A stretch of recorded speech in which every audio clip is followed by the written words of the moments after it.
All right. Good evening, everybody. Welcome to the Black Wealth Project. The Black Wealth Project is what we do every Sunday at 7 p.m. here on YouTube and on Facebook. We talk about all things important to Black wealth, whether it be money, whether it be politics, whether it be diet, whether it be exercise, whether it be mental health, right? All of those things factor into the mix and the ingredients of formulating a stronger Black, wealthier community. So today we are going to talk about the man, the myth, the legend, Dr. Martin Luther King. We are going to reflect back on Dr. King's Black wealth legacy that is often overlooked. So I just want to say hello, good afternoon, good evening to the Black Wealth Project team. How are y'all doing today? Chill mode. Everything is good. Good, good. Man, you know what? I think I'm noticing a pattern, y'all. I think Malik likes to come in just as we're starting. No, I think so. Actually, I was backstage just to see y'all slander me because you just didn't see me backstage. I'm sitting here waiting. No, when you said you was coming right back, I had to change it. I changed my phone to my phone from my computer. I was waiting for you. I can't jump in the show. You gotta let me in. Uh-oh. So, all right, everybody, y'all know how we normally do. I want to do something real quick though before we get going. Grab your vest, Core. No, that's not what we're doing. That's not what we're doing. Real quick, I want y'all to give a 30-second commentary on what Dr. King means to y'all, just to set the tone of the show. Start with you, Jimmy. Man, threw me right on the spot because that's a great question. I'm gonna tell you why. As the years go on, as I get older, that changes year to year. The more I learn, because you think that this is someone that you know everything about, but the more you read and the more information you digest, the more you realize that man, a complex human being,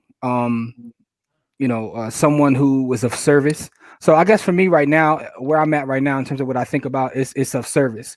Whether you agree or disagree with methodology, what you can't disagree with is of service, because when you understand where he came from, we always make jokes about the black bourgeoisie, right? But he was from a upper to middle class, I'll say middle class black family where he didn't have to do the things that he did. Right. He could have had a very good life without sacrificing and being of service. So for me, in this moment, and you only said 30 seconds, so I'll stop now. I'll say service, but the one thing I want to say is that I think that's a great question that I didn't know you were going to ask, because that answer changes literally as time goes on, and I continuously learn more and more information about Dr. King. Gotcha. Tracy, I'm coming to you next. What does Dr. King mean to you, Tracy? I kind of echo a little bit with what Jimmy was saying, because I feel like it does change as the years go on. The more you learn about him, the more you read and listen to some of his other speeches that were not well publicized, he becomes just kind of a person that you're kind of feeling like he had so many layers to him that it's interesting, I think, to me, that what I think he might have meant to me years ago is not what I feel like he means to me now, but I still feel like he's definitely a prominent person who was pushing forth economic development in the black community. Like that was like his premise, even though that's not what he was known for. It kind of made him a sleeper cell, if that makes sense. Gotcha. Coming to you, Malik. 30 seconds. Yeah, I got you. So no, Dr. King, I mean, he means so much as far as the community, what organizing, the willingness to sacrifice, himself and his family. And I will say this before I go, I do want to point out, I think that we, the black community, really failed him. And actually all of our leaders, there's no reason that financially he wasn't well taken care of. Malcolm X shouldn't have been, broke when he died. Bobby Seale, who knows where he is. The CEO Papa John's was paying Rosa Parks his rent. Like, I think we really underappreciate and serve our servants. So that's it. Oh, Malik coming through with the fire. On you, Corey. I think Dr. King was a more powerful figure than he's portrayed as, and the reason why I think that is because they had to kill him and then dilute his message and then whitewash it and then give it back to us. Ooh. And so even though we know him as a prominent figure, we don't know really how prominent he was because they had to get him out of here before he really completed his work. Because the way he started to move, they had to get him out of here. And so I think he's undervalued in our community. And the only reason they give him to us the way they give it to him, and every kid knows MLK, is because they were able to kill him and whitewash his message and give it back to us in that in a they gave it to he was a whole steak and they cut him up in chunks and gave us the fat and they ate the meat. But that's super pause. But that's I think he's a more powerful figure than he's actually being portrayed as. Gotcha. Coming to you next, Courtney. Dr. King was bigger than his dream. So I think it goes right to Corey's point about how he was whitewashed. He was killed and he was whitewashed and given back to us. And all they do is talk about his dream. And the dream, he's bigger than that. And the reason why he was killed is because he was talking about equal pay. And I think that's so interesting that over 50 years later, we're still having the same conversations about pay. And I find that to be frustrating, but I also find it to be very telling is that we're never as a community going to be paid what we're worth. And I think that's something that the Black Wealth Project kind of works on about, going to the marketplace and getting paid what we're worth. So I think that he's been reduced to kind of a one time, like a blip in his career. And it's the most palatable for white people, but it's actually not the most powerful for Black people. His other works are. Gotcha. All right, well, it's on me next. So for me, I'll say this. Growing up, I was more of a Malcolm X devotee or Malcolm X fan. But as I got older, I began to realize the true strength and resolve that MLK really have. And I'm still a Malcolm X fan to the fullest. But I really have to admire and appreciate the work that Dr. King did. Because things as simple as this, right? Just broadcasting like everybody else is doing, 9 times out of 10 wouldn't have been possible had it not been for the work and sacrifice for Dr. King.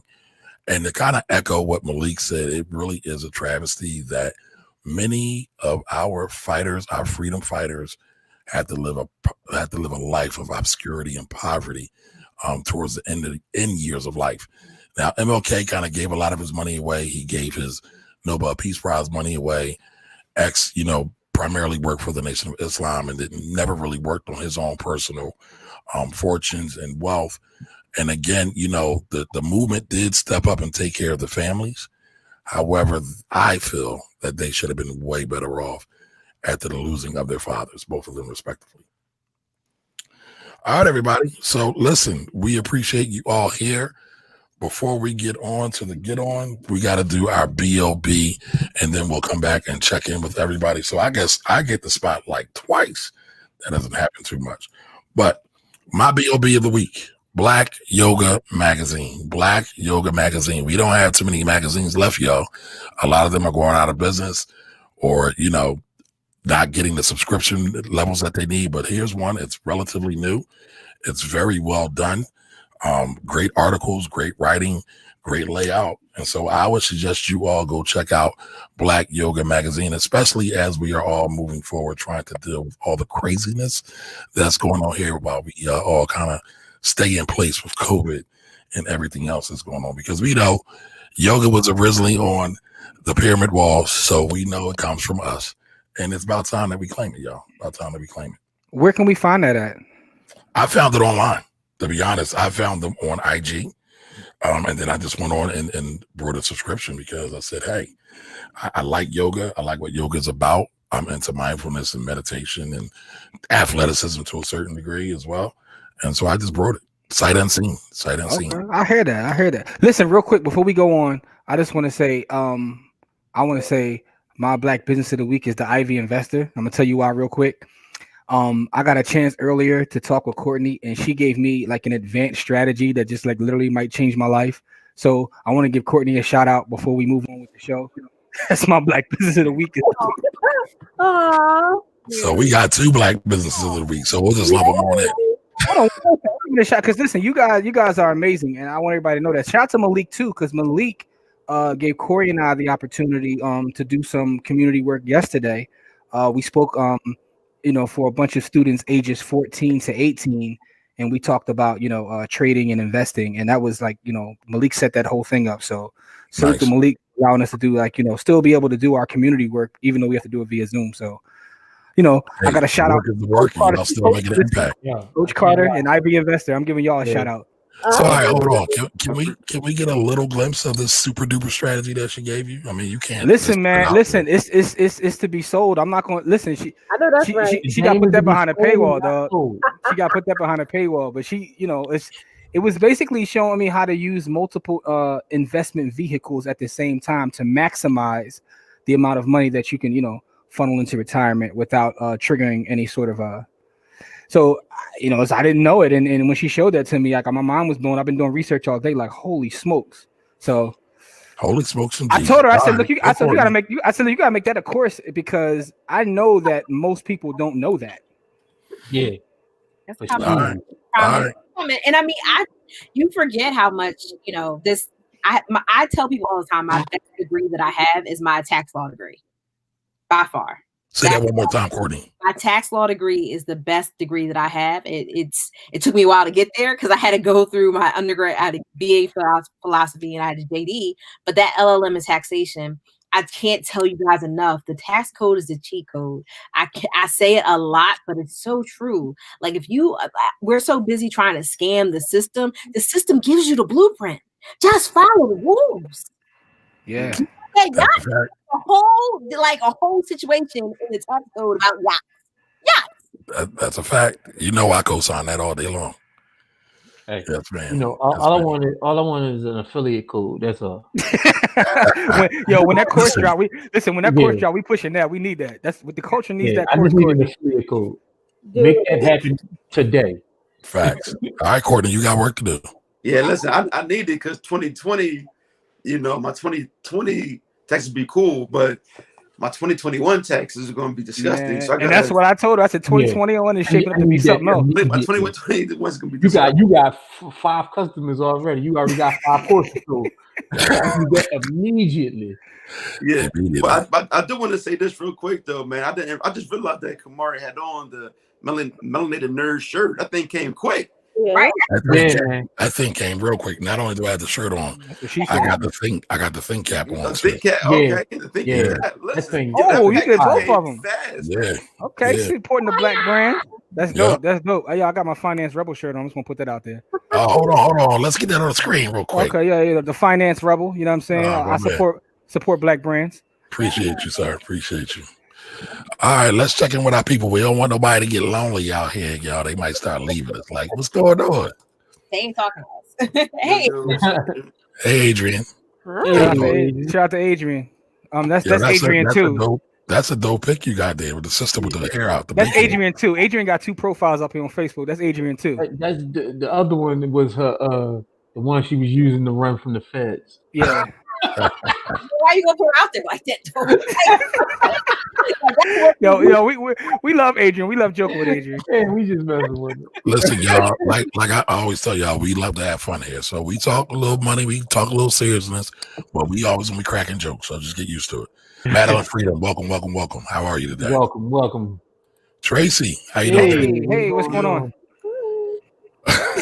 David Ruff it out taking the stage. Ain't no one come to see you, Otis. The show don't start until the show don't start until we say what's up to Don. That's right. That's right. Hey, Monica, how you doing? Happy Sunday to you. MLK represent. Okay, here we go. MLK. Matter of fact, I messed up, y'all. Y'all chime into the comments, right? What does MLK mean to y'all? What does Dr. Martin Luther King mean to y'all? Put y'all comment in the comment. Martin Luther the King. That's right. MLK represents the fact that we can unify and move in the same direction to achieve a goal. Okay? All right. Shayna Lee Dixon. How you doing, Shayna? Happy Sunday to you too. Can be. How are you? Yeah, what's going on? Jose be with us. He been with us all weekend. How you doing, Jose? Yo, shout out to Jose. He pulled up on Cap House yesterday.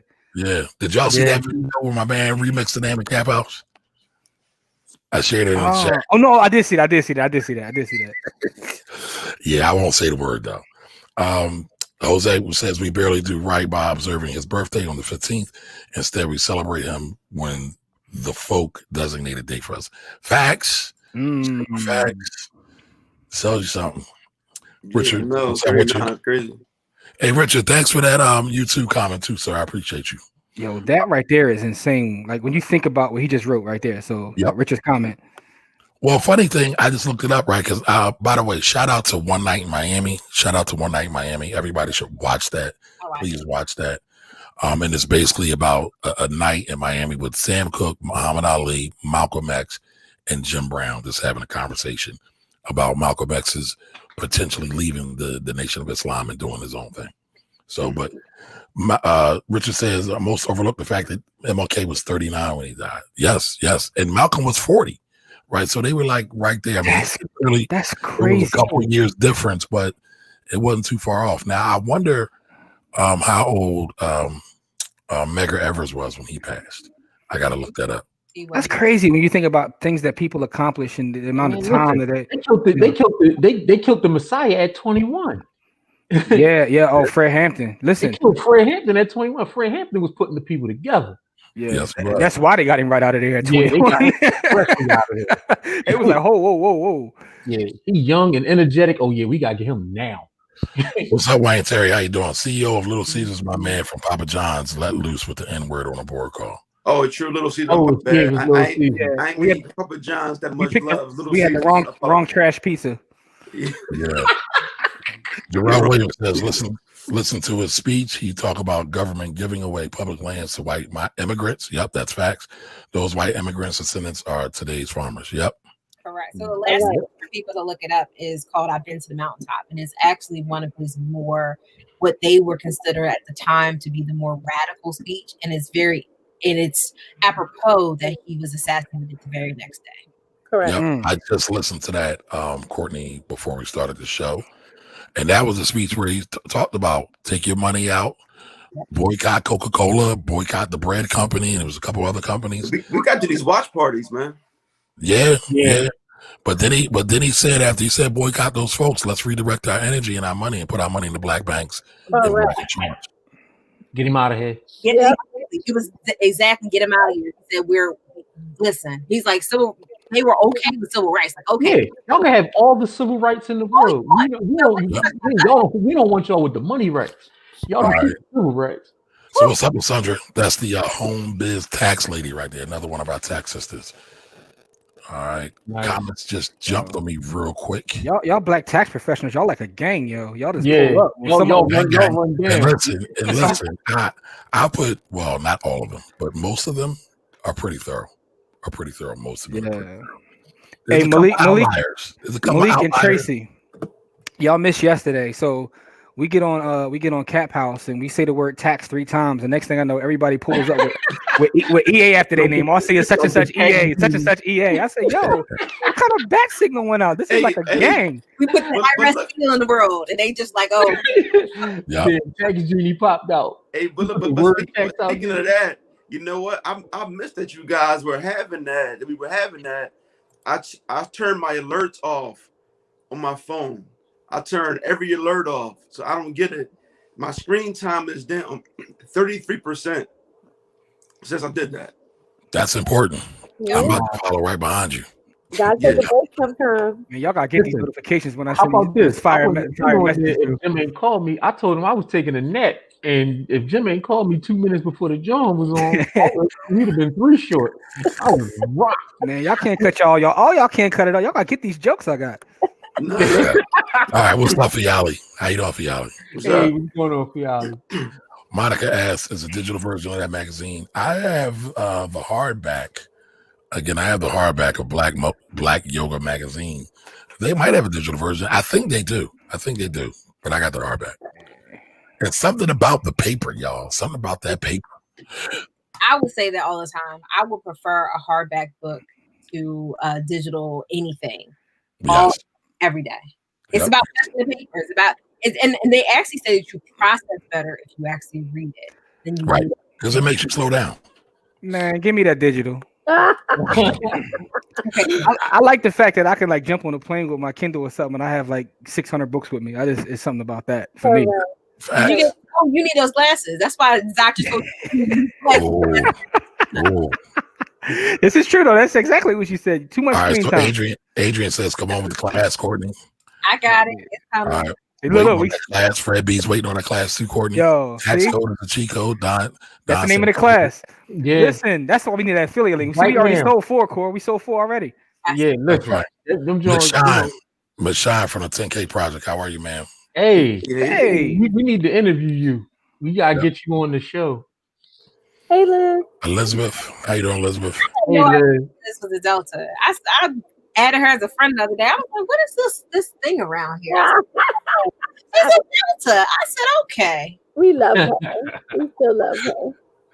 So wait a minute, Adrian. You got one friend on your Facebook? Ask her who that friend is, by the way. You hide from the friend. Ask her who that friend is, by the way. Who is the friend? Who's the friend? It's Jim. It's me. Because that's the only person you need to follow, Adrian. Listen, I bring everything that you need, Adrian. So it is what it is. Jimmy. I didn't even recognize. Oh man. So Dwight says one night was more than about Malcolm. It was mostly yes, it was. I'm gonna tell y'all, I might do a video on that piece with Sam Cooke when him and Sam Cooke was going back and forth. Bro, listen, I didn't see it. No spoilers. I ain't cheating. I'm not cheating. We watching that tonight, so all right, cool. But Dwight, I might do a video on that when him and Sam Cooke go back and forth. Hold up, let's do a Black Wealth Project on it. Like, let's all watch it and come and talk about it. We didn't even do that for the other movie, but the what's the name movie? We didn't do it yet. Which one? Oh, the show. No, the movie, the slave kidnapping movie. What was the name on it? Oh, the American Skin. Not American Skin. Prior to what was the one with? All right, we going. Well, you can't even remember it, so it must not be that important. With Janelle Monáe was the star of that one. Oh yeah, we were supposed to do that, and nobody watched it. Yeah, we definitely did. We be tardy with the party sometimes, y'all. We're gonna watch this one though, so we could do this one. This is actually I'd rather do this than Janelle Monáe. No disrespect to Janelle Monáe. It's all love. No, I think that one was good too. Though, well, I'll say the messaging behind it was good. I'll say that. Yeah, but this guy Ali and Malcolm and Sam Cooke and Jim Brown. I agree. This is a must watch. All right, so Charlene says my takeaway is that the efforts of one can inspire many. So the thinking that one person can do so much downplays how we can individually empowered to make a huge positive imprint in this world. I agree. Facts. Great point. Great point. They were okay with civil rights, but never the silver rights. Facts. Right. Like that. That's from the Honorable Elijah Muhammad said that. Yes, indeed. MLK is the image of working within the system. He didn't want to overthrow the system holding blacks back. He wanted us to utilize their own laws and policies to gain our freedom, much like what y'all teach here. He is still an icon I support, but I am still a follower of Malcolm's philosophy. However, Malcolm also said to work within the system too, y'all. So, but here's the other thing about Dr. King is that he actually later, and this is part of the unpopularity of Dr. King, is he said, "I've led my people into a burning building." So he caught it. He said, "Oh, hold on, I didn't do this right," and he did change it. He did change his course, and I think it's really important for us to remember that we have the opportunity to change our course. But here's the other thing: that's what led him on the path that caused his assassination. Let's be very man, that video is so tough to watch when he says that because he looks like so defeated. Like he looks he looks so tired and defeated.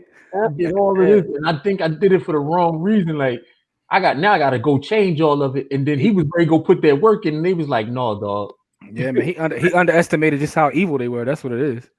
Yeah. All right. So Richard says, "Poor People's Campaign had them shook." Facts. Facts.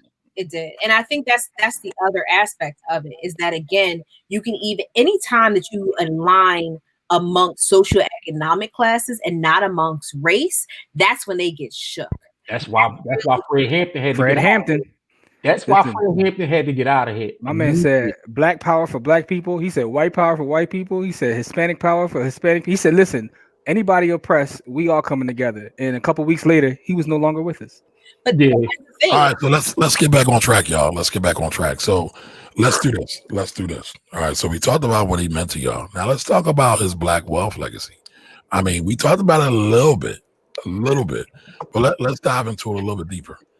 Courtney, what you got on this? In terms of what? His legacy as far as Black wealth is concerned. I mean, he said a lot. I think we talked about it a couple of times, is that a lot of the things that he was talking about, equal pay. I mean, in his final speech, there was a speech that I actually shared that he was at Ebenezer, and he said, "I submit to you this morning that there is dignity in all work when we learn to pay people decent wages." And that's very much his economic legacy is alive and well today in terms of that language. We're still having a conversation about working wages. We're still here. Things have not changed. And we've had that conversation about Brother Malcolm also, is that a lot of the things that he was saying ring true today. So it's his part of his economic legacy is just very clear that a lot of the things that he was complaining about in terms when it comes to money were very much alive then. And I think that's the biggest thing, is that we have not gotten as far as we think we have. Gotcha. Tracy, what do you think about Dr. King's Black wealth legacy? I feel like King's dream of economic equality it's been harder to achieve. One, because he demanded that Americans restructure capitalism, both home and abroad. But he also challenged a core part of the American dream, the false assumption that those who work hard can move up. King rejected the bootstrap myth because he understood that many people, notably people of color, didn't even have boots. So it was more about equalizing the playing field economically, so that way we could compete. And it's just, we're still doing it. Gotcha. Corey, what do you think about this, sir? I think his economic legacy is complex because he understood that he led and he integrated us into a system where we had no power. And so when you integrate people into a system where they had no power, they become assimilated and not integrated, because integration says that both parts have an equal standing, an equal footing in what's going on.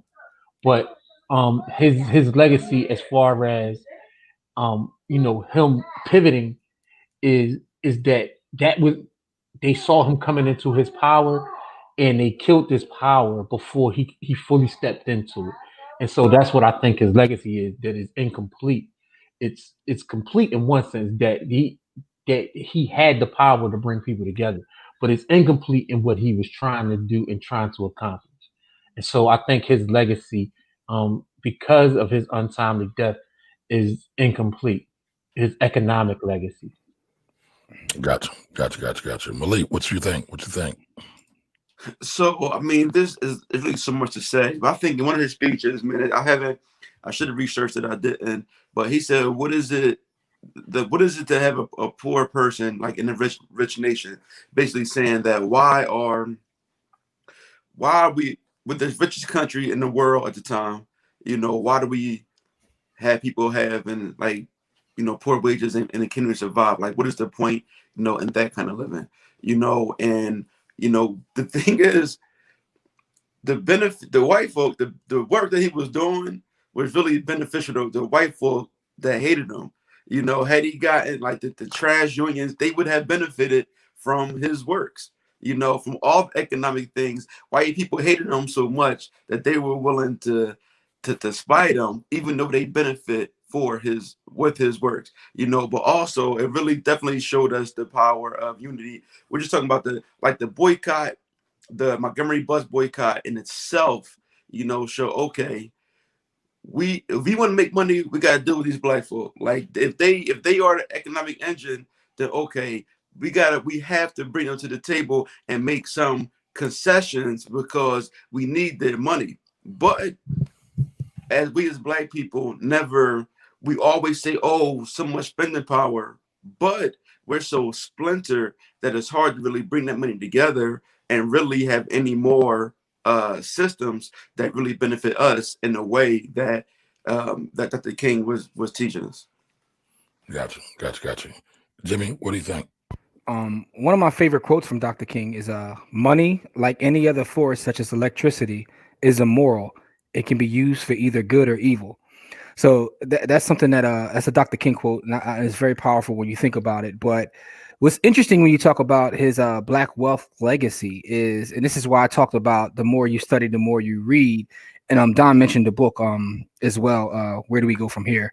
When you actually read more about Dr. King, you start to notice that we often talk about how his message changed and he started talking about economics, but he always talked about economics.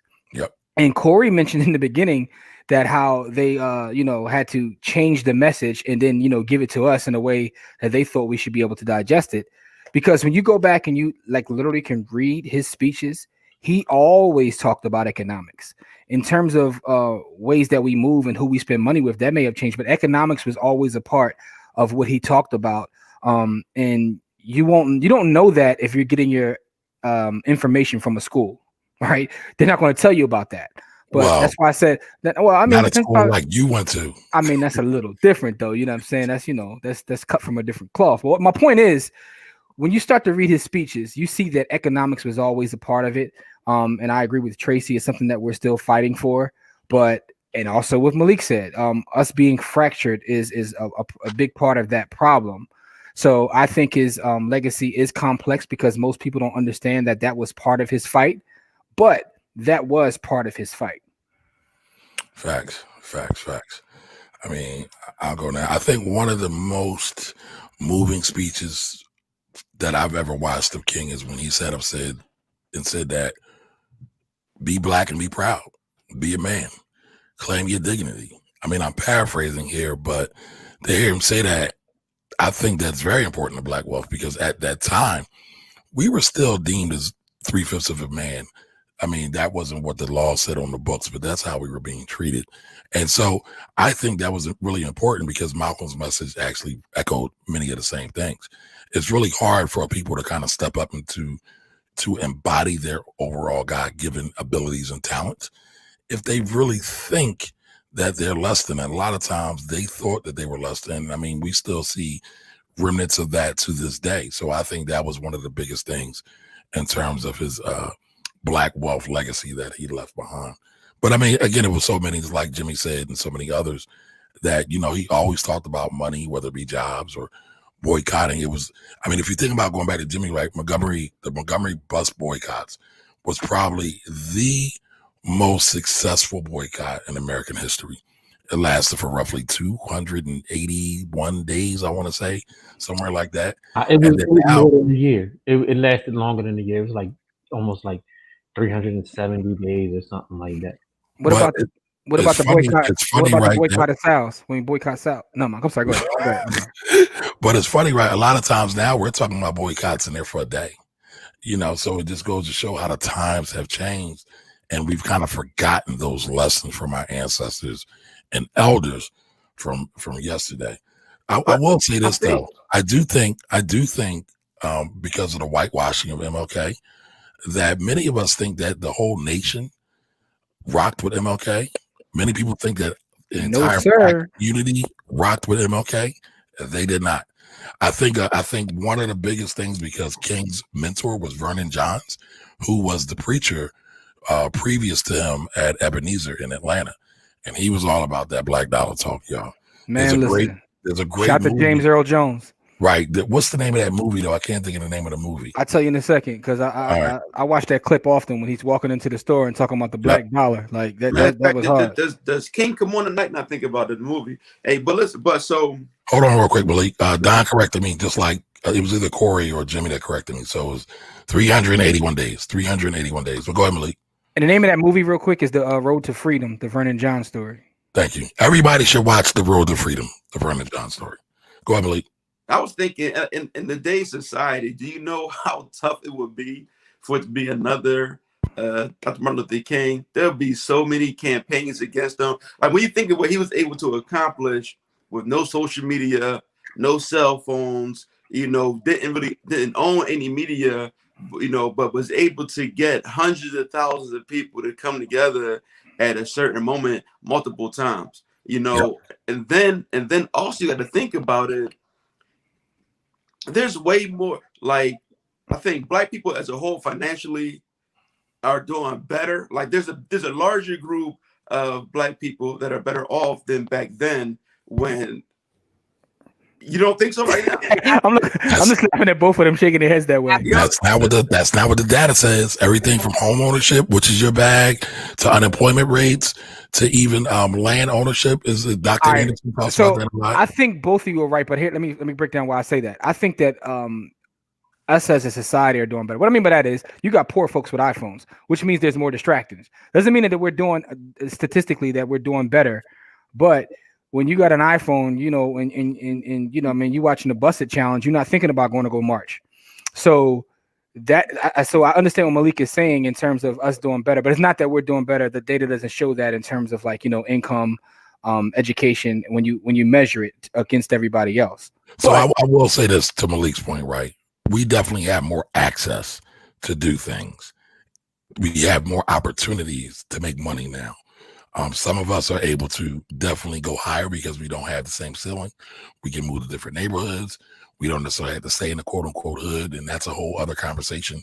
So Malik, I get you, but I was thinking about the raw data. Yeah, I mean, listen. One thing I do know is that in this day and age, if you have this device that I'm on, this iPhone, you could get rich. That was impossible. That's a fact, right? And so, like I said, so you're putting in that, like, back then it was impossible, and so maybe it was more people more people fed up than it is now. You know, and it also didn't have when did welfare and food stamp? What year that started? That was the late '60s, I think. Well, I believe there was a form of welfare during the Great Depression. Yeah, so that most of those programs were started for soldiers coming back home from wars, right? And then transitioned into other programs. Like, I know WIC didn't start until the '80s, like late '70s, early '80s, because they took it over. It was a Black Panther program that they took over, and then took it over at a state level. And so, like, a lot of these entitlement programs came, well, some of them, a lot of them came after 1965. I mean, corporate welfare has been around a lot longer than that. Well, yeah, for sure. Welfare has been around as long as corporations. That's the real welfare, by the way. Exactly. But what I'm saying, what we would call, you know, welfare, a lot of those came out of Lyndon B. Johnson in the act in 1964. Gotcha. You talking about the Monique welfare? Like, you got to go down to the welfares. Okay, got you. So I want to push back a little bit on the idea of corporate welfare being around for a while. The idea of corporate welfare, or how we kind of deal with corporations, is relatively new. I mean, I remember reading a J.P. Morgan book, and he talked about getting corporate welfare back in like 19. or some. Now, But Jimmy, hold on. To Jimmy's point, Rockefeller would not be a billionaire had it not been for U.S. interference. It wasn't, quote unquote, a dollar given, but they were able to make him maximize the marketplace had he not gotten it. And there are traces of corporate welfare. Now, to your point, Courtney, you are right. We got we have the Supreme Court ruling on treating corporations like people and letting corporations give to political campaign. Ruling on, so we got corporatism all across the board. The first Supreme Court ruling on corporate welfare happened actually right near the formation of the country, and so we've been having this discussion for 300 years. So it's not new. But, so I'll give you an example right now. I got one. The Bay of Pigs. The Bay of Pigs started because Fidel Castro kicked all the white gambling companies and oil companies out of Cuba. Right. The only reason the war happened was because Fidel was fed up with those folks exploiting Cubans. And the U.S. government, Kennedy, was like, no, we got to try to invade. That's a form of corporate welfare. Yes, but I think here's the thing. When I look at corporate welfare, and I'm looking at these situations, I look at more so, and I always look at the tax code. The tax code, for the most part, did not start getting into those types of benefits. I would say, so you have an 86 tax code, you have a 54 tax code. I would probably say about 54, one of the iterations of the 54 tax code is probably where it started in the tax code. Now, we've always had some sort of corporate interference, but I'm just talking about in terms of that real live money. I mean, the reason why cannabis was even illegal was a function of corporate welfare, because again, they saw that it was, but when I'm talking, that's more of a policy and not a money issue. So it was the policy to say, hey, we see that industrial hemp is actually going to compete with the plastics and all the other things, the steel, all of these other things that are out in the marketplace. We want to dead that. So but is that not money though? I mean, that still translates into money and economic transfer and wealth and economic power. Correct. But that was more, and I guess where I'm making the distinction is that was more of a policy decision that translated into wealth, as opposed to a tax decision, which is a direct proponent of wealth. That's where I'm making the distinction, because I think it's a really important distinction to make, is because we didn't start playing with the tax code when it comes to benefit corporations for quite some time. And if we remember the 54 tax code, they actually started REITs in the 60s to help the average person get involved in real estate. That came out, that was actually a result of the 1954 kind of that tax code around that time. So there's a lot of different movements that were actually set up to help the average person in the tax code. And then they started changing that stuff. And what they did in 86 is they actually changed the whole process of the tax code. Because here's the thing, when you started looking at all the strip malls, you remember when we were growing up, how they don't really exist anymore, they were actually used as a passive way, for passive income. You were able to offset it directly against your personal income until the 86 tax code. That's so correct. At that point, they're like, oh, but again, that's where they really started tooling around with the corporations. I mean, there was a lot of different things that have happened. Nothing happens in a vacuum. I want to be very clear about that. But some of the moves that I've seen, I'm like, okay, you guys didn't really start toying with the money until around the Reagan era. Because a lot of people were angry with the 86 tax code because it really did hurt the average person. But who did it benefit? The corporations. So there's a lot going on there. All right. So let's jump back into the comments. I see a Don comment. Oh, hey, Don. Hey, Don. Hey. Hi, Don. Thanks, Don. Love you. All I know is did Courtney just turn into David Ruffin? Yeah. All I know is 6S been using the government to get wealthy forever. That's all I know. Forever. I mean, but let's go back. I think Tracy brought this up, right? King talked about how white farmers got land. Yeah, and it wasn't available to anyone else. Yeah, man. It wasn't that they got the land; it was that it wasn't available to anyone else. Listen, I'm just telling you. Like, I remember reading the J.P. Morgan book, which is crazy because, like, I mean, his name is still around to this day, and dude was using the government and pretty much anything or anybody to grow his wealth. Carnegie too. I mean, Carnegie, a lot of them were. So, but. All right, hold on, y'all. We got to make a special announcement. Tracy A. Wilson's in the building. I know she likes all the attention. Tracy A. Wilson. I mean, hey, Tiffany. So what did I say? Tracy. Oh, I'm sorry. Excuse me. I know she'll have jokes for that too. I just opened myself into a can of worms. Tiffany, you're here. We can officially start now. Tiffany's here. Yeah, she's a Girls High girl. Mm-hmm. Yep, right. All right, so let's check out this Elizabeth quote. When I think of MLK's legacy, I'm grateful for the blueprint left by our ancestors. So much of this is still relevant, and Martin, Malcolm, and Fred, amongst others, have left us with a way to get this done and to do better. Sure. We had the blueprint. We definitely had the blueprint. I write about this all the time. Well, when I used to write about it all the time on my Facebook page, everybody thought I was just being a simp. But I tell you, our ancestors left us the blueprint, and we dropped the ball. Like, we dropped the ball crazily, right? Because it's all in their literature. The thing is, because of the schools we went to, we never read the literature. Correct. And so we don't know that the blueprint was given to us. Because we gotta read Beowulf. That's why. You gotta read Shakespeare. Beowulf. You gotta read the Iliad. You get the Iliad and the Odyssey, when we really should have been reading about those our own people putting in that work. But as Malcolm X said, you can't expect your enemy to educate you. Hold on. What was that, Courtney? But there's something about the Iliad and the Odyssey. Actually, as a classics major, that seems. You know what's crazy? That taught me more about white people than any other books that I read, because they will tell we will tear you down if we don't get what we want. And they was going to war over a chick. They was bombing each other and killing each other over a woman.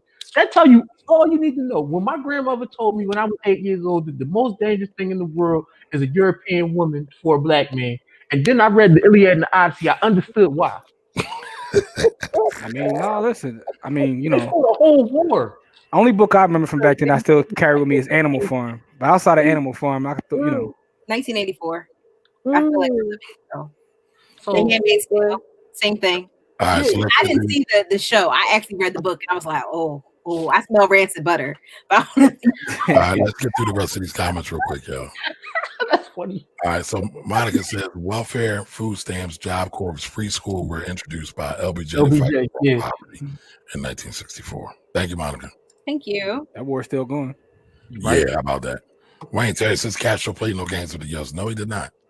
My man went and got a nuke. He said, "Yo, Russia, come bring me a nuke because they talking too much." He told Batista FOH. All right, so this is what Courtney was going off about, y'all. Don, please don't increase her head size anymore. See Don, look, you about to make it worse, Don. Yeah. It ain't gonna be no room on the rest of the screen for it. What's up, man? Yo, what's going on? All right, okay, yes. Hey, what's going on? And yes, it's a girl's high thing now. We got it. Oh my God, you don't have her cutting up now. All right, so Karan says we dropped the ball, but we were pacified with illusion of progress. I mean, but were we really pacified? Yeah. Yeah, Yes. he used the exact right word. Yes, it was that. So Or you talk about the raw data. You just brought that up a little while ago. Most of us don't recognize that, or people will argue, even looking at the raw data, when you tell them that, they will think we're a lot better off. We're a lot better off Haven't Right. moved an inch. because they got smartphones and Jordans. But well, the reason why I said were we really pacified, because I felt we were pacified before King and before the Pullman's right. I can't think of the name of it, but that big boycott. I feel like we've been pacified. We never really truly woke up. I mean, again, think about how many people hated King. King got stabbed by a black woman. Yeah, Right. yeah. No, you're absolutely right. He said, had I sneezed, and Right. a young lady sent him a letter and said, Mr. K, I'm so glad you didn't sneeze. Mm. Yeah. Because had he sneezed, it would have actually nicked his artery, and he would have.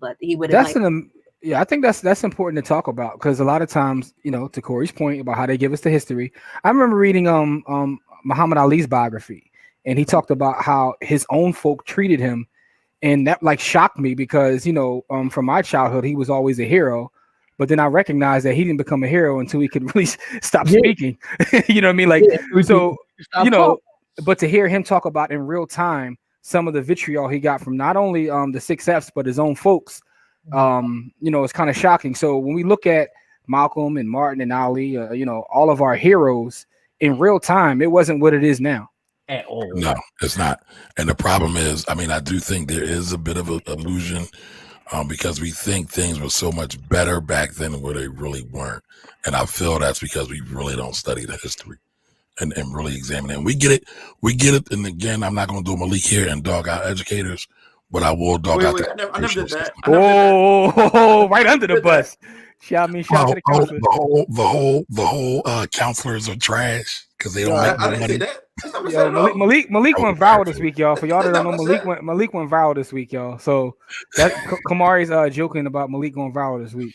I'm sure somebody saw it. I'm sure somebody in the audience saw it. I feel like somebody should put up because Malik said I didn't say that. I'm like, well, Malik, you kind of did. I didn't say counselors are trash. That's not what I said. No. Listen. Oh, whoa, easy, young Jeezy. That's exactly what you said. Those words. That is exactly what. Come on, man. Like, if you don't throw rocks in high Look jump, at them tapes. you normally good with that, man. If you throw rocks, you normally keep. I your didn't hands say counselors are trash. Yes, Yeah, did. Yo, don't make me go find the post. Hold up. How about this? For the folks watching. Like his memory. Tell All right, us, well, listen. read the Listen. post. Read the post so the people in the comments can tell us exactly how they feel about what you said. Because it's crazy when people start hitting you up like, "Yo, what's wrong with your man?" Yeah, I got a couple of those inboxes, but I know Malik is a real solid dude. So High school was in my inbox. All right, hold on, y'all. Hold on. We got a lot of crosstalk going. Can't nobody understand. But what I typed in that post was, go ahead, say how can a high school, something like this, to the effect of how can a guidance counselor counselor kids to success when the best job they could get is a high school guidance counselor. Ho. Ouch. Inflammatory as heck. So it's inflammatory. Derogatory as hell. Now, Yes, here's the of thing. course it's inflammatory. Yes. No, not inflammatory. It's derogatory. It's inflammatory and derogatory. It's all the Ories. It's all of it. And so here's the problem. And I think, Malik, when you gave more context of your statement, I think there was some validity in your thought process behind it. So let me clarify. Let me see where I'm. What was this thought process? So what he was saying is when Viral. he was in high school, he didn't have anybody who was actually, all of his friends actually had. He went to ENS. Good. Now, here's the thing. I've seen that happen amongst our peers. But one of the things that I've noticed is that we didn't actually have a lot of guidance counselors that looked like us and that actually thought like us and that were able to guide us in a meaningful way. That's not the case of what's going on now, because you've actually seen that people that were of our generation and of our years, they said, no, I'm not allowing that, you guys to do that to people who, for children that look like me. I'm going to go into the system and I'm going to be a part of the system and I'm going to encourage. And that's my very first on this show, my very first BOB of the week. I can't forget her. Young lady named Asia. Forget her name. A NASA rocket scientist, and she part of her story is she couldn't get scholarships to college. Her guidance counselors told her that she should be a hairdresser. What color was her guidance counselor? I have no idea. See, that's No the idea. But that's the problem. And I think that was the conversation. That's the point. And you lumped everybody in the same. You lumped everybody in like crab cake. You lumped everybody in like crab cake. That was my issue with your statement. You lumped everybody in like crab. I think you should volunteer to be a got, counselor. like, You should volunteer. You should go back to ENS and volunteer to be a counselor for like a semester or something. Correct. Yeah, because that was derogatory as hell, dog. It wasn't really, and I think it did not really. You had a point, and I think if you actually would have said where your thoughts were coming from, I think more people would have gotten on board. Like, hey, we really got a short end of the stick because we did not have guidance counselors that were able to guide us to do much of anything. Right, but I've listen, actually seen more people. Hold on, I'm talking. I've actually seen more. Sorry. See, I blame Don. So I've seen more people actually get directed in the wrong path by guidance counselors, but that's been across the board, high school and college. Correct. So, Yeah. but again, this is why more of us need to be in the educational system, not just to make sure we're getting the facts correct, although that's super important, but also making sure that we're getting the encouragement, because a lot of teachers have told our Black boys and Black girls that they are not worth anything. And that has actually negatively affected the way they move in this world to this day. Man, that's. I think we need to do more education outside of the traditional educational system because Correct. I agree. it's string holes there. Correct. And Malik, stop playing. You went to ENS, dog. Wasn't nobody out there slandering your name. I was Everybody gonna told say you to go to that. I was college. like, let's start with some of the facts and why his statements. First of all, you make provocative statements all the time. That have nothing to do. Wait a minute, Tracy. Tracy, can you say that again? Can you say that again? All of his statements are provocative at best. And then they go into some level of tiny mustard seed level truth that it's kind of like, okay, maybe we can expound on that. But it's so blasphemous that it's tough for people to even get to the mustard seed of what we're talking about. Now, Malik, you did go to one of the top blue ribbon high schools in the 90s. I was there. I was with you. but bad guidance counselors. And I'm not saying that the guidance counselors were not 100% all over the top and on their job, but they absolutely had a lot to work with the district, with what them being blue ribbon schools, with the fact that they had kids who were already in a top tier level education in the space. So your perception of it is a bit skewed. All they were good for was a Wait a minute. application waiver to college. That was I got a question. Tracy gave away his marketing. Hold on. I got a question. Go ahead. So Tracy went to ENS, Malik went to ENS. What percentage of y'all graduating class actually went to college? Do y'all think? I mean, it's just a guess. I can tell you what of the percentage- graduating class. I couldn't. I know our number. I know our Probably a good 97, 98. Yeah, it's a hot number. Okay, so all right, so 90. Let's say 90%. So 90% of those students, and I want to say the majority of students at ENS were black. Am I wrong or am I right? It was so starting out, it was like 65-70% black. Start from day the whole school, like yes. But our class, my class started, we had 370 students. We graduated like 140. Right.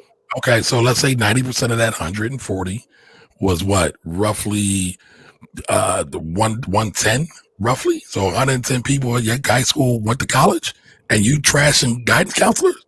What are you talking? That has nothing to do with you guys. Yeah, so now you're missing. Hold on. Hold on. My point is that if the school was really that trash, I think your college rates would be much lower. That's No. You don't understand how the educational system works. The guidance counselor is a pass-through entity. Like, yes, I know that. But what you're saying is that because the guidance counselor is there, that the students went to college, and it's the other way around. It's because the schools were so good, the guidance counselors had an easier job of getting those kids into college. Man, Yeah, so I agree with that too. But what I'm saying is that, so like my guidance counselor at my school, which was a blue ribbon school too, told me that I would never go to college. Pop your collar. Right? She told me I would never go to college, right? And I went to a good school. But I think y'all school was definitely superior than my high school, right? I'm probably at the bottom of the barrel of all y'all high schools. I'm just saying that I think that had it been really, really bad, your college rate would have been a little bit lower. A couple things real quick, Kamari. First of all, shout out to Tracy for giving away all Malik's marketing secrets right there about his statements. But also I will say this. So Corey and our school had I think 99% went to college, right? And the other one went to yeah. So anyway, with that being said, I never met my guidance counselor just to get like a signature. That was it. So to Corey's point, that doesn't mean anything. All of us went to college, and some of us didn't even need a guidance counselor. Like it was just a when you go there, you know you're going to college. Like, but Malik said he met with his trash guidance counselor, and he went to collage. I'm just saying he's using it. But that doesn't mean that his counselor did anything. I mean, they still could have been trash. Kamari, listen, I would give Bill Cosby way more credit for me going to college than my guidance counselor. It's not even close. A different world. Like, yo, go to college, bro. A different world did that way more than any guidance counselor could ever do for me. All right. Right. Shout out to the guidance counselors out there. No, right. Yeah. No. Shout out to the black guidance counselors who actually care. I want to bring it back. I mean, everybody like making me like feel like I hate guidance counselors. They're trash. That's not Malik, you do have a track record of being salacious, sir. Yeah, for sure. I mean, you like the black version of P.T. Barnum. I'm gonna say this. I mean, but you are like the black version of P.T. Barnum. You know that, right? Hey, listen though, it worked. Tell them your engagement went up though. Your engagement is up there right now. My engagement was to the roof. That's all that matters. That's all that matters. All right, listen. Let's not get too off track. I do want to say this. Yes, we do 100% need more really good guidance counselors, but at the same time, when you think about people brought it up like money and success. I didn't say anything about money. I didn't say anything about. No, you said the best job they could get was guidance counselor. That was the part that went over the top, dog. Oh yeah. For sure. That's about money, Malik. Hey, listen. Hey, Corey, let me tell you this. And when I finished typing it, I cracked the fuck up. You wild out, dog. See, that's what I'm talking about. He cracked up. He posted it. And you felt some type of way. You had a whole nother post about how people came for your neck. You said some salacious, disrespectful stuff, and then here you go, like, "Oh, y'all came for my neck." Listen, no.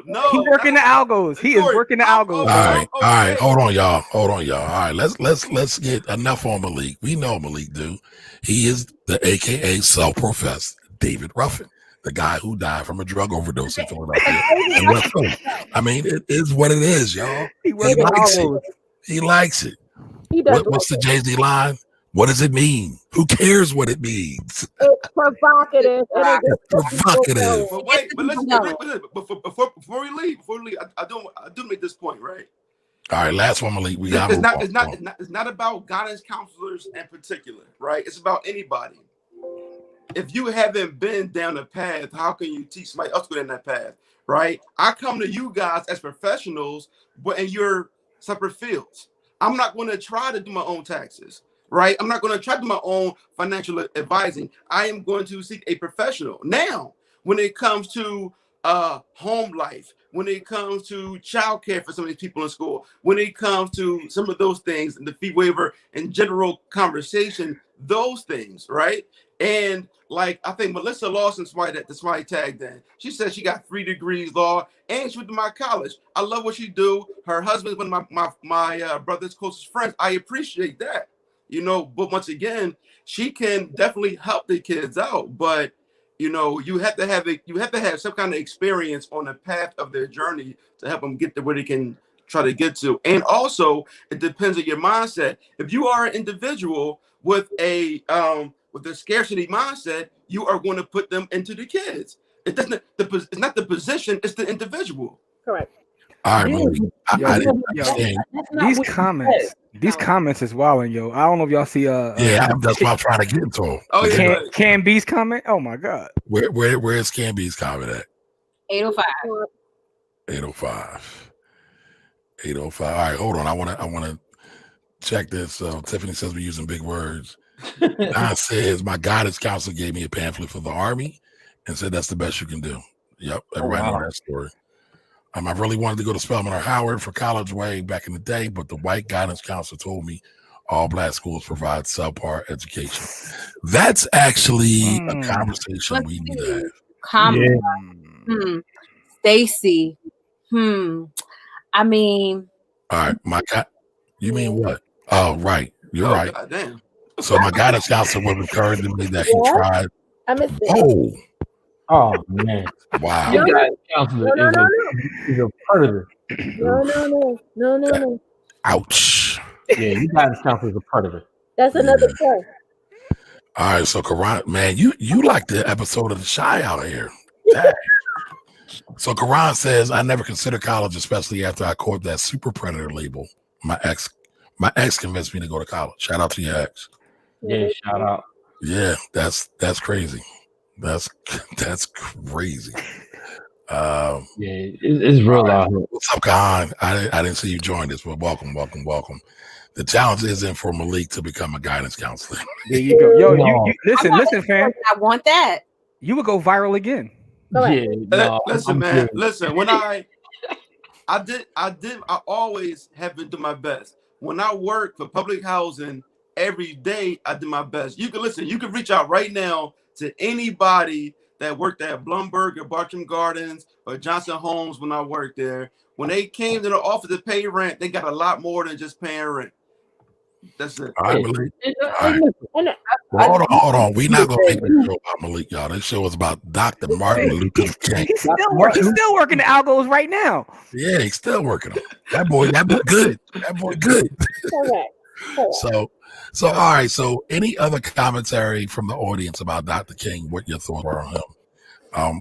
Again, one of the things I find really, really interesting again is how everybody, like Corey said, likes this whitewash version of Dr. King. But when you really dig into his work, he definitely was revolutionary.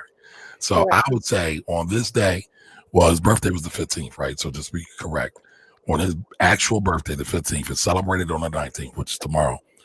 Read some old speeches, watch some old speeches, read some old speeches, get into some of his work.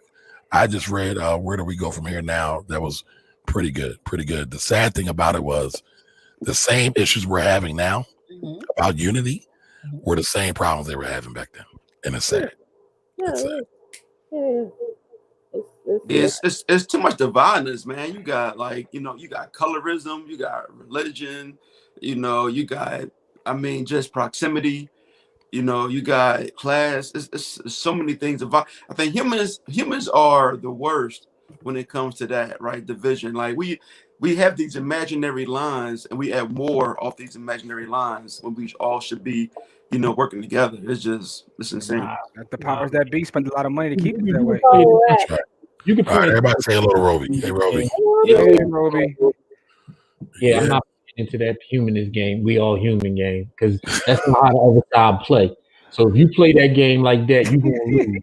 I'm only human. All right, so check out this comment, y'all. My guidance counselor said I'd be either dead or in prison if I didn't attend college. So she arranged for me to attend Antioch College in Yellow Springs, Ohio. I didn't truly take advantage of that opportunity.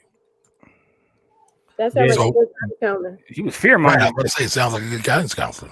You know? Nah, man. Tell you that she'd be dead in jail unless you go to college. Like, I mean, Yeah. No. I'm talking, no. Hold on. Let me be It clear. depends on his life.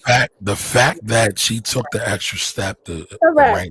Okay, that part yeah. we'll agree on. But listen, if he, I don't know what Jose was into, but I know cats that was in high school that was really about that action. Jose wasn't into nothing worse than I was into. And listen, and my guidance, I never had a guidance counselor tell me that. And most of my guidance counselors knew all the crap I was into. And I think that's important. Courtney talked about that earlier in terms of how we and it's not just guidance counselors, it's all of us, like what we speak into the youth, right? Correct. Because you know, and shout to Tracy, another Ivy Leaf shout out, but we were always like, you know, taught that we were kings and queens since you know, being a little kid. So, but I did have friends in my neighborhood who would talk about, my teacher said I'm never going to be anything, you know, all the rapper stories. And I couldn't relate to that because I never heard that. Never heard that in the home, never heard that at school. Nope. And I can tell you that absolutely makes a difference. So I never had that inferiority complex. I heard it in the home. My mom was like, "You be just like your father." I mean, that's a whole other conversation. That's a whole other show. That's a whole other show. But piggybacking on Jimmy, like that makes a big difference when all of your teachers are Black, when they're teaching from a textbook that is correlating to Black history, where in the month of Black history, you are learning about stuff that is not mainstream. Like we talked about this before, and I tell you, I know the entire history of Queen Nzinga because of Ivy Leaf. A lot of people don't even know who that is.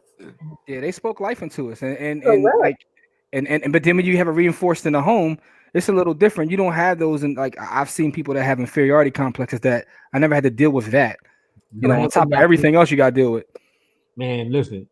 Only white people was allowed in my house was to come do service jobs. If you ain't do service like a heater or change an electric box, you can't come.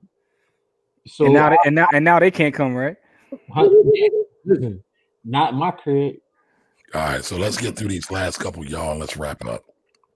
All right, so Don says when you're from the hood, it's harder to dream bigger, hard to see past the corner. That's true. Exposure is important. Karan says my elders spoke deaf or were just indifferent to our That's a problem. That's a problem. That's a big problem. But I think they was just beat down and just tired, and it was tough for them to see around the corner. So I get that too. Yeah. Jose says her name is Daisy. She was from Puerto Rico and knew I was running with people I shouldn't be associated with and wasn't living up to my academic potential. Shout out to Daisy. Shout out Daisy. Tough love Daisy. Tough love Daisy. Yeah, that's dope. All right, Adrian says the teacher, a lot of these parents speak death into kids. They do. Some that they didn't want in the first place. Some of these parents and kids never, excuse me, some of these kids need deep therapy.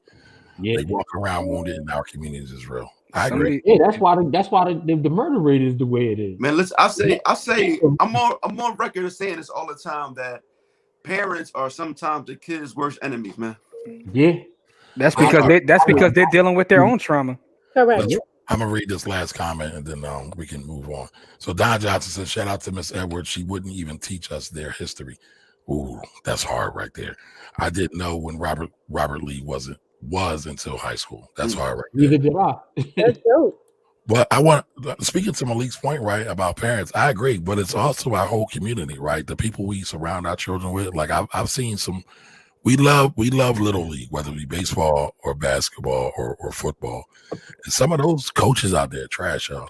Yeah, sure. Some of the language that they use with the children, it's not uplifting. And listen, I don't want to get Malik out here, right? So there are a lot of good people. There are a lot of good people out here doing coaching and things like that. Correct. But some of them, man, I'm like, listen, there's a percentage of trash in every job. Let's be very, very clear. There's a percentage of people who do a trash job at their job at every single job. No, that's fact. But my point was, I know we got to do a better job of watching who we even allow in the circle of our children. Like, we gotta be vigilant about that. I know my mother would straight interview people and watch people. Same. She let me get into anything that they had involved. Correct. So, right in the back of the classroom. Kind of energy you got to be on. And I know it's hard because we got 2-parent households, Man, sometimes 1-parent households. Yeah. No Everybody. parent households where the Part. grandmom and the aunts and the uncles is raising the kids. Yeah. Listen, we got no parent households out here because Yeah. I work in special education, dog. I seen it all. I believe you. Yeah. But then you definitely got to be vigilant about the environment and the village that your child is learning from, interacting with, speaking to, all of that stuff, because it definitely feeds their mind and it helps them to create the person that they're going to become later. And you might not even recognize them if you got other people raising your kids. Facts. So wait a minute, Don, your elementary or middle school teacher came to see you get baptized after boot camp. You know that's right. Yeah.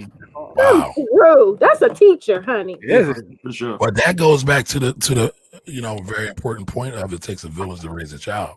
So the connection stay Hey, for a lifetime. hey, Tracy, what's in that chalice? Huh? Wake up with my dog's on it. So Adrian, it's funny. I didn't ask what it was. I asked what's in it. Yeah. Oh, So Adrian says it will be great to have weekend schools for our children, like the Greeks, Jewish, and some Chinese as well. Kamari and I were working on that probably 7-8 years ago. I don't know what Really happened. took it. Yep, he's right. We need it. We really, really need it. Hey, y'all. Corey and I had one, and let me shut up till COVID happened. Cool. I'm not gonna sound like y'all president out here, but anyway. All right. So as we wrap up with Dr. King, y'all, we want to move on to our black icon. So Courtney, you have this week's black icon, correct? I do. Who we got? Suzanne DePaz. So she is kind of like an unsung hero. She was instrumental in Motown as Motown was coming up.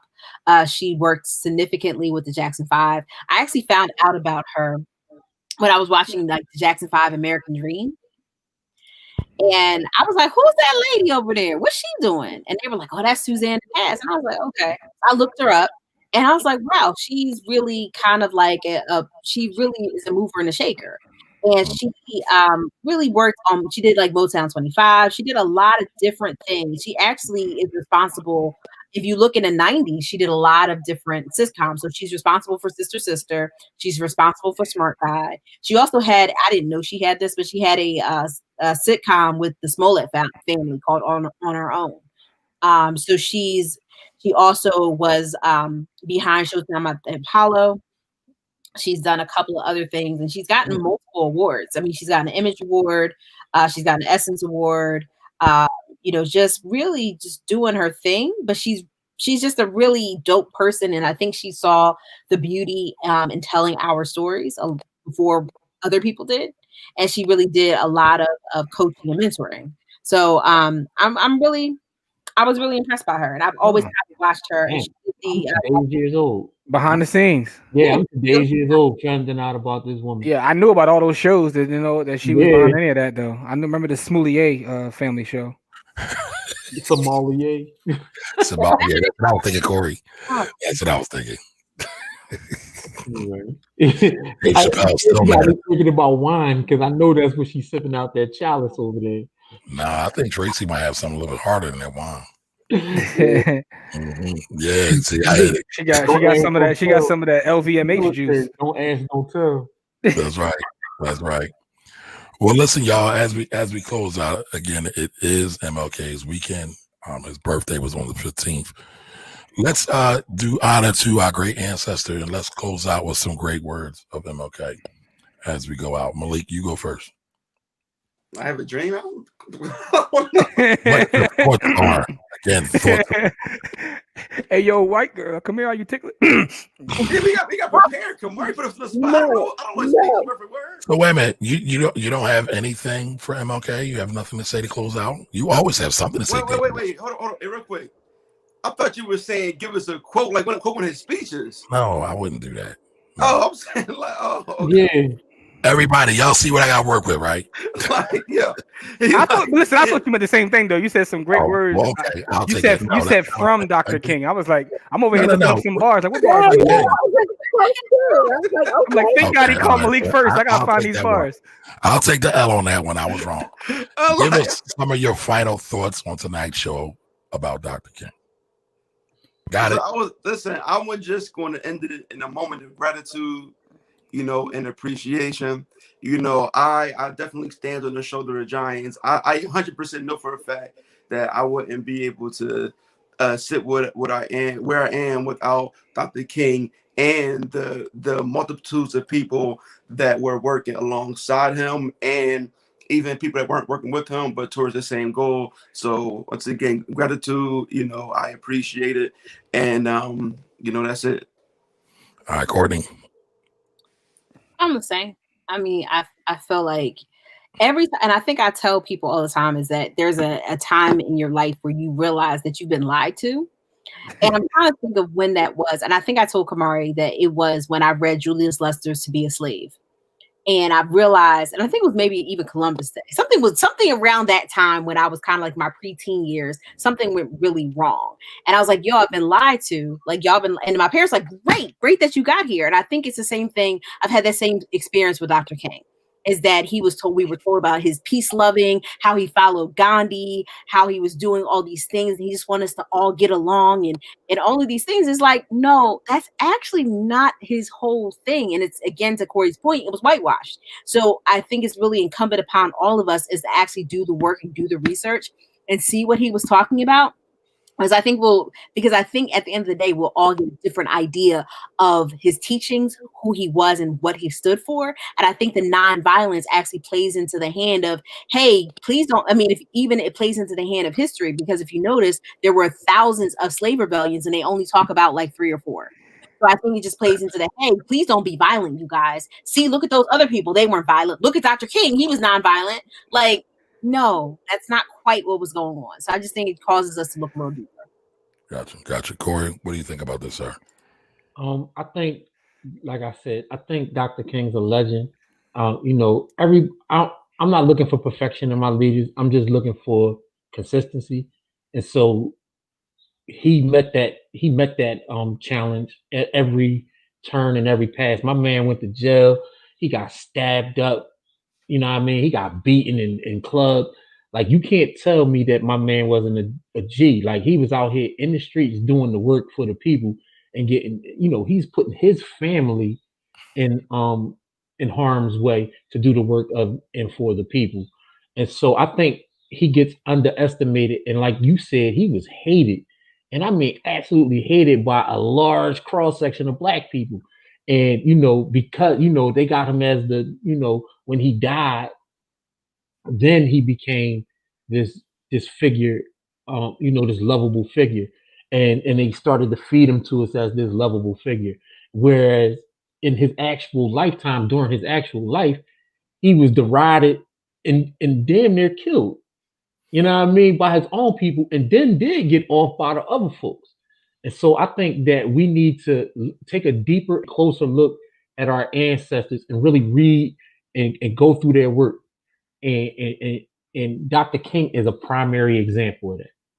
Facts. Thank you, Corey. Jimmy, what you got for me, brother? First and foremost, I just want to say shout out to everybody who tunes in with us, because the comments got me over here. Trying not to die laughing because y'all crazy. No, but what I will say is, like I said earlier, service. I think about service, being of service to your people, but also it makes me recognize that we need to, like Courtney said, do our own research, read, because they tried to turn Dr. King into a teddy bear, and he's a revolutionary. Like, he's a true revolutionary, and you learn that when you pick up books and you read books and see what really was going on. Another example is like, reading Michelle Obama's book, and also I read Condoleezza Rice's book, and both of them were told by their guidance counselors that they should go be domestics. I just want to put that out there as well. So but shout out to the guidance counselors. This has been an amazing show, and rest in power to Dr. King. Thank you, sir. Tracy, what you got for me, sister? Yeah, I agree. I feel like Dr. King definitely is a legend. I was introduced to Dr. King very, very early, clearly from Ivy Leaf, and a lot of the organizations that I've been a part of have definitely uplifted Dr. King. Alpha Phi Alpha, a few other barristers do a MLK breakfast, that kind of thing, where there's a discussion around furthering your idea about who Dr. King really was. And I do challenge a lot of the African Americans now who are upwardly mobile to read the speeches, to really, really delve deeper into who he was outside of I Have a Dream, because we do have a tendency to keep the teddy bear outlook going of MLK, and it becomes a day of service, a day in service where we're cleaning things, we're painting things, and that's not really the legacy that MLK had. Mm-hmm. MLK was a revolutionary. He was an agitator. Oh, He was a disruptor. yeah, my man marched across the state. He did. Yes, he did. And he was someone who wanted to shake up the boundaries of capitalism and a lot of what we were not getting in the system that was created in America. So I just challenge people definitely to do their own research, to look up speeches, and that is what I would like people to do on the observation of MLK this year. Got you. So I couldn't wait to get back to the main screen with everybody on it because Adrian and Tiffany are cutting. Yeah. Listen, I can't do them a disjustice, so I want to put this one up first because I think this is relevant, right? God, he didn't like black people. He did not He like sure black did people. not. He called black folks Kafirs when he lived in South Africa, which is basically the replacement for N-word over in South Africa. But moving on to the more important stuff. Yeah, I saw him in Australia and wanted to give him a box, but he ducked me though. And Because your he's not dead. guidance He's counselor, still out here. and then Adrian comes through. Malik, I have a dream of being a guidance counselor. I was holding, like Jimmy, I was holding my laughter in so hard. Listen, I messed up, right? So I want to own that, right? I had everybody thinking something different. So Don called me out on it. Everybody on the panel called me out on it. So listen, when you come to this show, y'all, it ain't no tea for the chick. Bring the alligator skin. Listen, a couple comments Everybody can get it. A couple comments before that. Look, everybody was saying that you had everybody doing their Googles trying to find their favorite Dr. King bars. Like they was about to put it in the comment. Right, so I get it. Malik gets it. I don't really see the rest of y'all get it though. Corey get a little bit, but the rest of y'all kind of sleep. Listen, if y'all gonna talk greasy about us, can we have fair and balanced grease talk? Please? No, that's never going to happen. Everybody gets it. Everybody gets that. Everybody. Don't try to beat up on me. No. No, beats up on you, Courtney. Listen, Courtney caught all the bars last week. But that was light work though. Come on, that was light work. No, she caught the bars. Listen, the hate y'all give me is crazy. But listen, y'all, I know the rest of the crew appreciate you all being here every week. Again, we are here every week, 7 p.m. every Sunday. The Blackwell Project. This is our town hall meeting. Make sure you share this with someone. We will be back next Sunday at 7 p.m. And just in closing, right? What I'll say is Dr. King's legacy was to buy black, y'all. Keep buying black. Keep black. And keep fighting for y'all freedom. And like so many of us have said tonight, right? I don't agree that Dr. King's, we should be celebrating service. We do service all year round. Mm-hmm. On his day, we should be really meditating and thinking about this man's contribution to all of our lives, black, white, and green, because the other folks benefited from his work too, but they don't realize it as much as they should. Even organizing for economic and cooperative economics. That's what we should be doing. Facts. Great way to close it out. MLK's observation day, because he was about cooperative economics. Yeah, thank you, Tracy. All right, everybody. Again, y'all have a great night. Make sure y'all think on this man. We'll see y'all next Sunday, 7 p.m. Peace. Later.